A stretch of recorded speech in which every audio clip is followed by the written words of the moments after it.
Hey guys, Chad here with the Reptile Rangers. Now check this out. We're going to talk all about the copperhead today. Okay, copperheads are everywhere within the United States, at least the biggest part of the eastern seaboard of the United States, all along the Gulf Coast.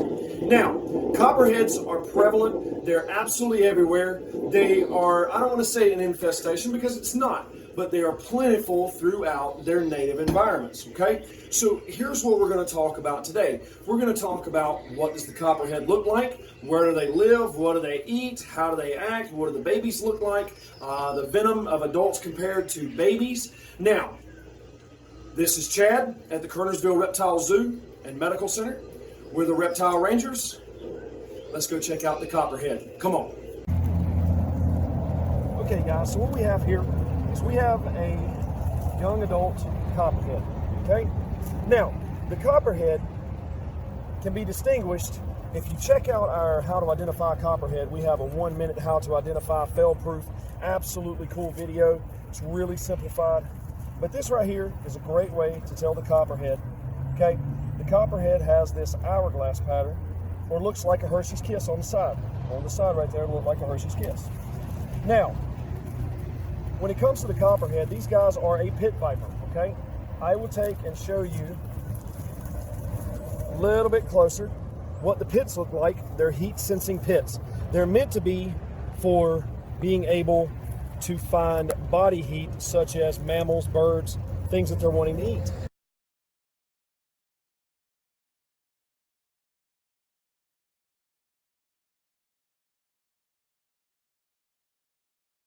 Now, when these guys are babies, they'll eat bugs. They'll eat bugs, they'll eat worms, they'll eat all different kinds of insects, and they will have, which I will show you here in just a few minutes, they have this bright yellow neon or bright green neon little tip to their tail. Now, where you can see it's black, that's what's yellow and or green when they're babies. Now, one of the things that these guys will do as adults is they'll take their tail, okay, and they'll wiggle it real hard in the leaf litter or in sticks or up against drainage pipes on the sides of houses, things like that. What they're trying to do is they're trying to give you warning that they're there. Okay, so these guys do not have an easy warning system to tell you when they're around.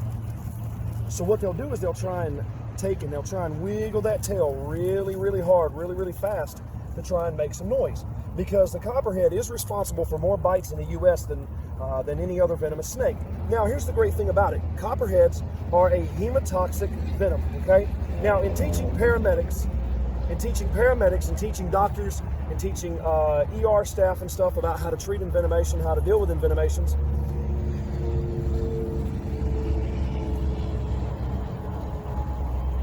hemotoxic venom can be very painful. It can be incredibly deadly. However, there has been no death due to a copperhead's bite directly so far.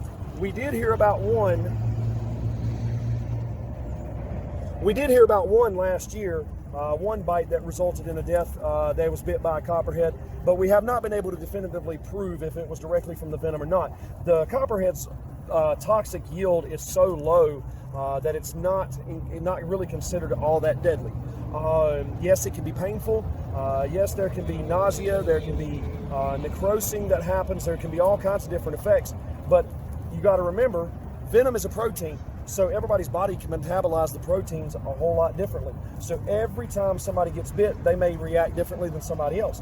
There have been people that have been bit by copperheads, nothing at all ever happened to them. Some just had a little bit of swelling. Some had swelling and intense pain, and it made them wish they were dead. But there's no real danger of death because it's treated with what's called crowfab, which is in just about every hospital in the country. Massive trauma centers, they're going to have anything and everything you need. So as long as you're close enough to help, even with a cottonmouth bite or a rattlesnake bite, there's no real fear, there's no real danger of death, okay? Now, the copperheads do give live birth. All of your viper species are live bearing, okay? So they will give birth typically in the fall or late summer, early fall, and they'll have anywhere from 8 to 18 live young, sometimes more. The average size of these guys is what you see right here, anywhere from about 2 foot to about 3.5 feet. They can reach as much as 5.5 feet, but it generally does not happen because they're usually killed, whether by a human or by black snake, king snake, before they reach that big. Okay, now these guys do den in the wintertime. They will go into a brumative state. They'll bed down with the things that eat them, such as the rat snakes, the king snakes, corn snakes. They'll den down with cottonmouths. Snakes generally around that time, when they start slowing their bodies down because they're not going to eat anymore, they'll den down with things that may actually be their predators. Okay, now these guys do the same thing. They do have the slit eyes. They do have the triangular shaped head, as you can see there, but don't use that triangular shaped head and slit eyes nonsense as a rule of thumb to be able to tell venomous from non-venomous. Okay, the copperhead is absolutely beautiful. There are many different shades of colors, anything from a lighter copper to the whole body may be this dark copper, like what you see on this particular hourglass or this Hershey's Kiss there. Okay,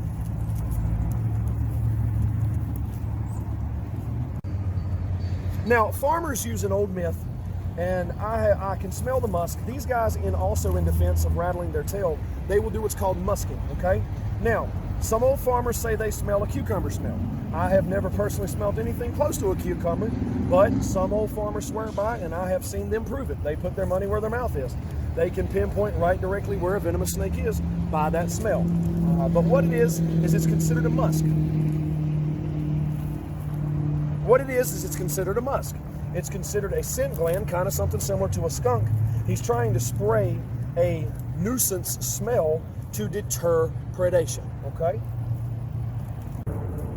All right, so let's go take a look at the baby copper snake and the difference. Now, here in just a second, okay, in talking about the venom, there is a myth that babies are more deadly. Okay, I want you to understand something. Babies are not more deadly.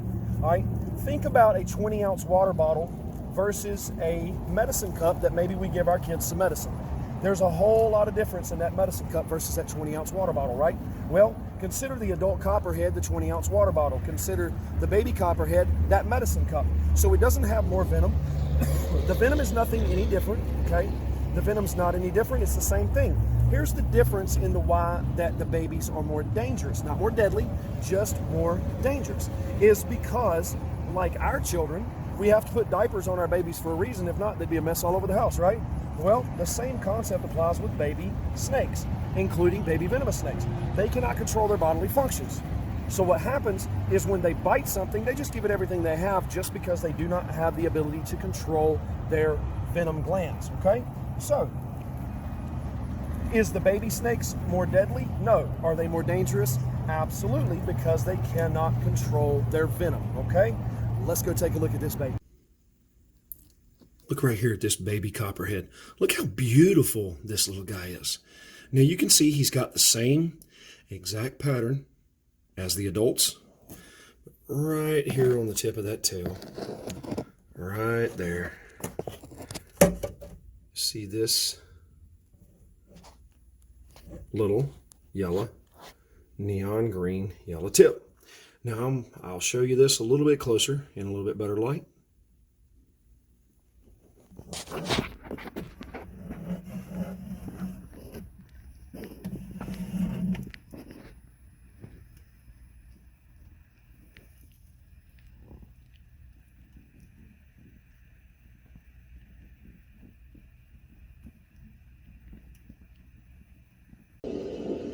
Okay, so when talking about hemotoxic venoms, a hemotoxic venom is simply the breakdown of red blood cells, okay? It causes bleeding. It does not allow the blood to clot like it's supposed to. But one of the things that can happen in certain instances of venom is it can congeal almost like a jello, which can cause clogging of the arteries, clogging of the valves, and can cause stroke or heart attack or organ shutdown or any number of different things, from brain hemorrhaging to liver kidney failure. There's a lot of things that can happen within inside of a hemotoxic venom, okay? But understand the simplified version of what hemotoxins is it's a breakdown of the red blood cells. It essentially breaks those down and causes bleeding, Okay? Yes, hemotoxic venoms can be very painful versus a neurotoxic venom is not generally quite so painful. Even some bites from animals such as like the black mamba is considered a painless bite because it's such a heavy neurotoxin, which means nerve block or painkiller, that you don't even feel the bite itself. But most of your viper species, most of your rattlesnakes, your copperheads, your cottonmouths, they have a hemotoxic venom. The only one that does not apply to that is the Mojave rattlesnake in the southwestern and western United States, which has an actual neurotoxin. Okay, here's what I want you to understand. Everything within the United States, other than the Gila monster and the coral snake, the eastern coral snake and the western coral snake, is treated with crofab. So all the species that we have in the United States, other than those two, and remember the eastern coral and the western coral are still the coral snake. The Gila monster and the coral snake are treated with crofab. Okay, so that is readily available within inside of the United States as long as you're well within the time frame of getting to a hospital or help in the event that you were bitten by something in the deep forest, in the deep desert, or whatever the case may be. Or if you're just running around North Carolina somewhere and you was to get hit by a copperhead, no big deal. Just get yourself to the hospital, have an ambulance get you to the hospital, and generally speaking, not too much is going to happen. That does not mean don't seek help at all. Some people don't. Some people don't seek help at all when they get bit by a copperhead. A lot of your backwoods folks, and I'm a farm boy myself, but a lot of the backwoods folks, they're just, no big deal, and they just kind of shake it right off. I'm not saying do that, but if you choose to do that, that's totally up to you. But just to understand that you're never too far from help when you're inside of most of the major areas of the states. There are generally help pretty close for something like a copperhead bite. Okay? Now, next. Okay, guys, now check this out. In this picture that you're going to see here coming up, you'll see the slit eyes, you see the triangular shaped head even closer, you see the anatomy of how these guys work. Now, inside of their head structure is really, really amazing on most of your pit vipers. They have independent moving fangs.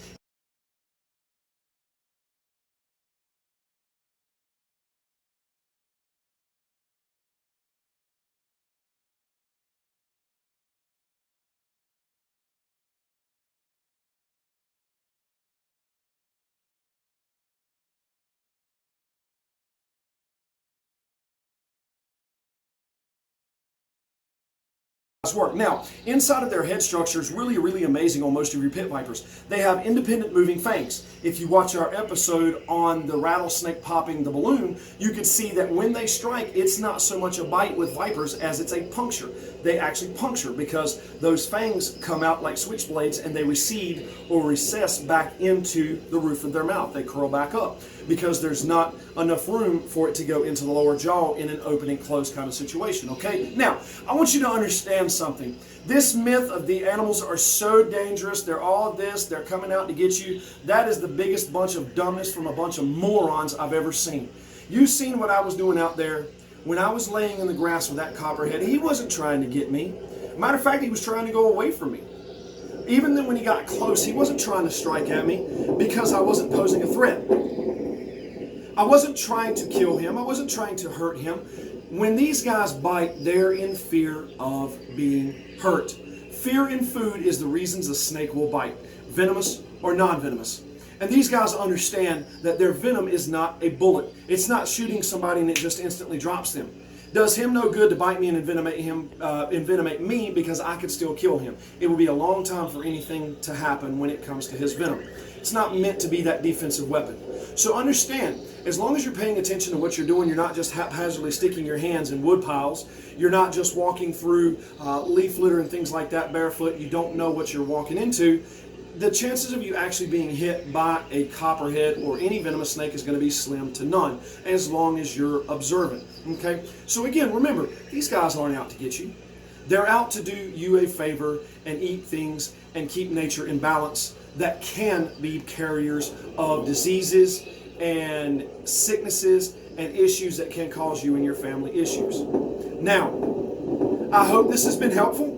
I hope this has been a great insight into a beautiful, beautiful species of venomous snake that we have not only here in North Carolina, but also throughout the country. Now understand this, the only time that this really does not apply is in the broad-banded copperhead from the southwestern U.S., okay? Their bands are a little bit different. I will put a picture up of the broadband here right now, that way you can see a little bit of the difference.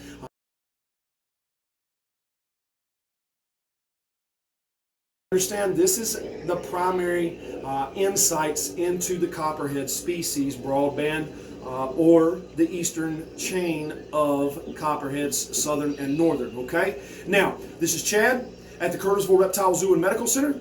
This is the Reptile Rangers. Make sure to hit that subscribe button. Make sure to hit the like button. Share these videos away. Share them because we love these animals. This is all for conservation of the species, education of the species, education for you folks at home, especially for your pets, and being able to make sure you're making the right decisions for your pets medically as well. In episodes like this, it's about conservation and education. So people just aren't out just needlessly and senselessly killing animals that don't need to be killed at that particular time. Now, we hope you've enjoyed this. We hope to see you again, either here in the zoo or on the next episode. Later.